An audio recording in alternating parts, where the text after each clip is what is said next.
Menteri Rangba ke Jelau Kurat ke Sangma ula pynbna ba ke kunhun menteri kala simya karai ke bakrau ke banwan rai ke jingkla habe de bat ke puli buti. Ukurat Sangma ula ong ba kwa ban pentip syaki pajba jo ke Jela bat khamdam syaki nonghikai Adhoc bat SSA ba ke kunhun menteri kala menjur ya ke jing ai jengmut ke bal ai da ke tenat puli buti. Kata bantawi ke structure pe na ke benta ki Adhoc bat ki SSA bat don kam ya kasnem na ka benta ka increment knang bakin amne sa ha ka ju ka jing siew tulop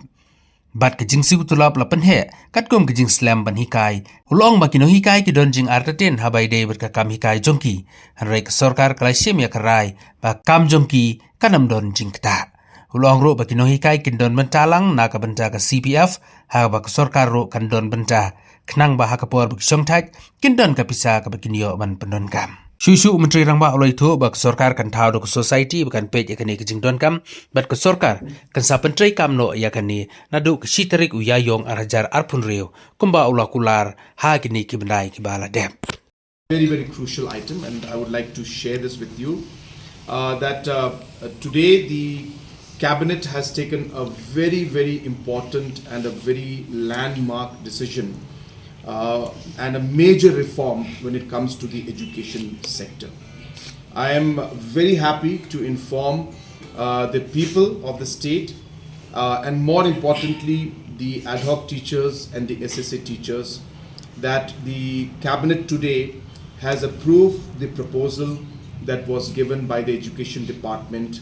to number one, create a structured pay for the ad hoc and the SSA teachers. Number two, to have a yearly increment program for them so that they don't get stuck at a particular salary. The salary also, the base salary has been also enhanced on the basis of seniority. So somebody who's been serving for 15 years, 20 years compared to somebody who's serving only for 1 year, 2 years, were getting the same salary before. So we have created some scales and categorization in terms of the period of service and given a minimum increment for each one of them. Number three, most important, is that the job security is there for them. So today, when SSA teachers are there,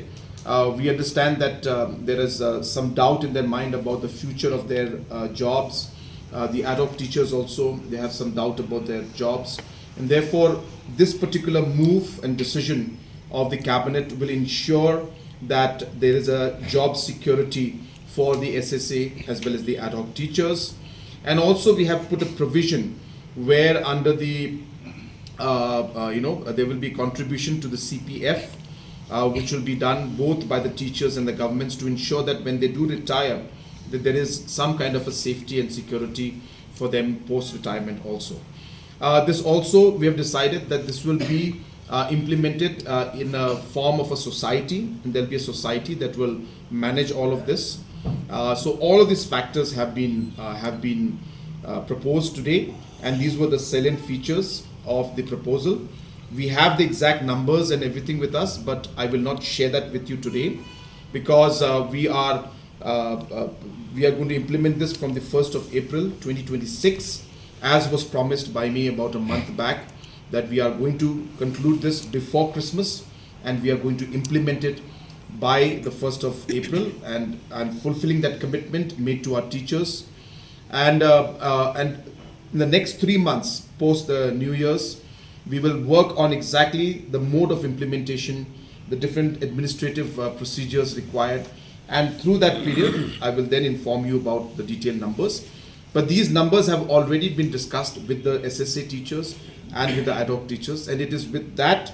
approval and with the discussion with them that we have brought this to the cabinet, and today the cabinet has approved. There are certain small concerns that are being raised. We will be ironing those concerns out as we move along, but in principle the broad structure today has been finalized, and as I said, it's a major reform, because you have to understand that this will lead to future reforms that are very much necessary in the education sector, and this will also lead to, as I said, a very structured pay in the future for the SSA and the ad hoc teachers, so that they don't have to be worried about their increments again. They don't have to be worried every 3 years, every 5 years of coming to the government, keep on demanding that they should be given higher salaries. So the incremental,